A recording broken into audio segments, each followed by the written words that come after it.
up mga kasarye? As usual, nandito sa kitchen. Kaya ako po ay magluluto ngayon. So, tara, let's go mga kasarye. Magluto na tayo ng gulay at isda. Tara!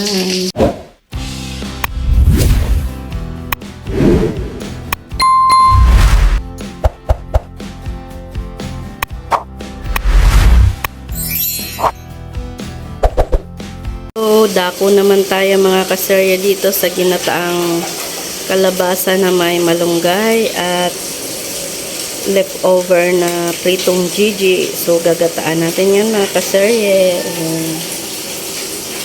Gagataan natin para solve naman ang craving sa ginataan. So, tara na mga kasarya. Let's cook na.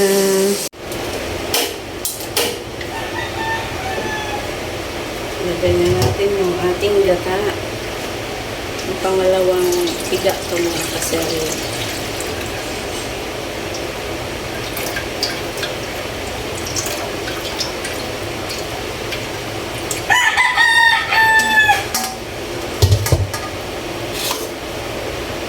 Yan yung ating garlic. Ating onion. Ating sili green.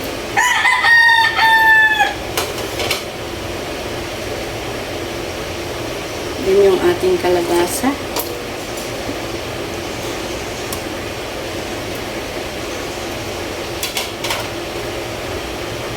At yung ating pampalasa. Ayan. So, papakuluan lang po natin yan mga kasarya.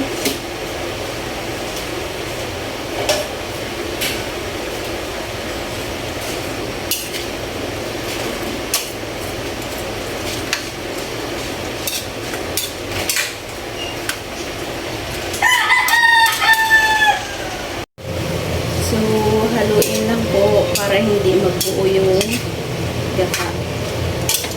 Then, pag naluto na yung ating kalabasa, ay ating, pwede na. Pwede na po nating ilagay yung ating malunggay, mga kasarya. So, ayan.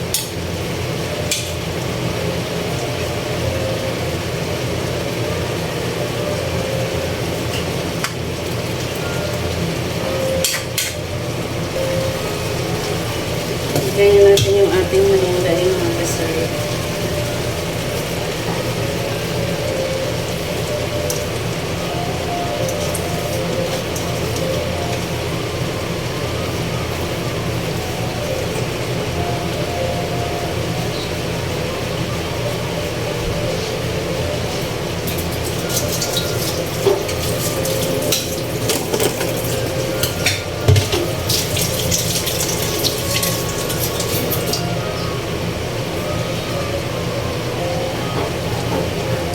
Muna natin para lusaw yung ating malunggay mga kasarya.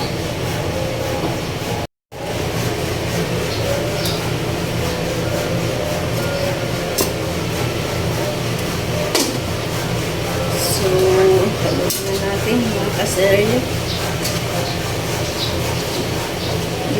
Tinanggalan ko naman ng tinik yan mga kasarya yung isda, kaya wala nang ipag-alala.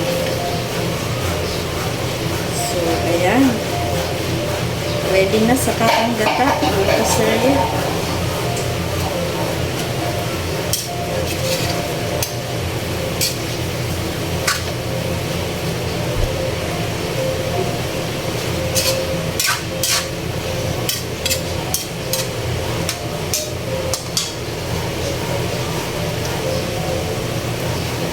So, lagay ko na po ang kakanggata natin mga kasarya. Kalahati lang muna. Tapos maya-maya ulit yung kalahati.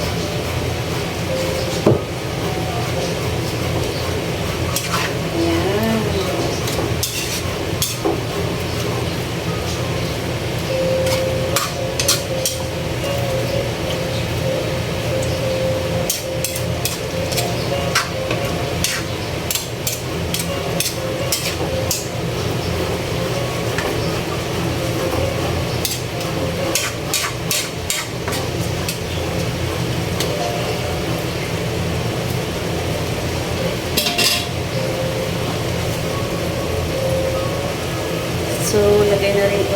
natin itong ating lahati. Ayan.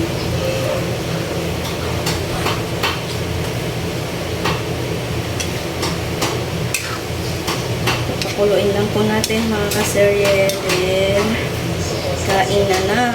Kaya ready na yung rice dyan. Mga kaserye.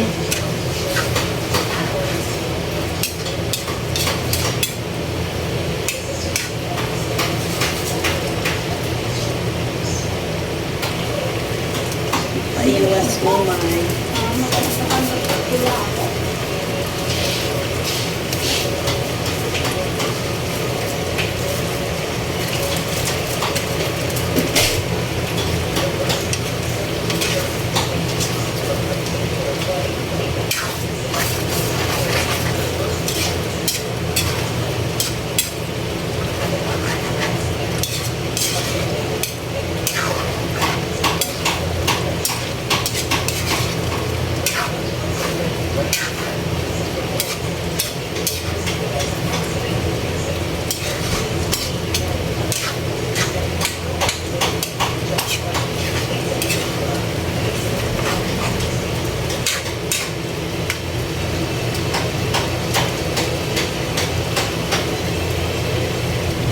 So, ayan. Kain na mga kaserye.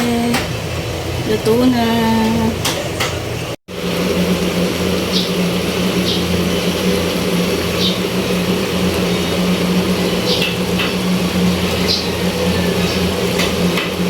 Thank you for watching. God bless us all.